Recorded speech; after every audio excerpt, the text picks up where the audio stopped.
Hello guys and welcome back to another video. Today we're going to teach you how to fix your TikTok shop if it can't process an order.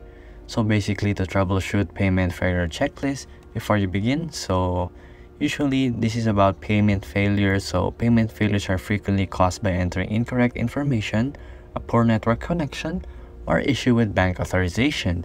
So to avoid a failed payment, ensure the following. So you must verify payment information. Double check the payment information you are entered in TikTok Ads Manager if it's correct, and confirm your credit card has not expired and still valid. So verify your account if it has enough funds to cover the payment too. So next is checking your internet connection.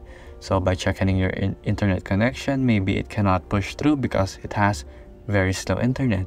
So there are different types of payment errors. So we have the first one is the payment can fail when your bank or payment provider experiences an issue when adding a payment source or sources of your payment. For example, it can be when there's also unsupported payment and other things like that. So when it comes to unsuccessful payment, there are two error messages you'll see for unsuccessful payment. You'll receive this. So the payment was unsuccessful.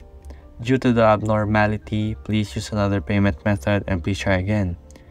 And the other one is the payment was unsuccessful. Please try again or use another payment method. So this basically means the payment was unsuccessful, and this could be due to the reasons such as incorrect information or unsupported payment method and problem with your bank account institution. So basically just fix those issues and try again, and probably the next time you go through a payment, it will be okay. So if you like this video, thank you for watching and see you again next time.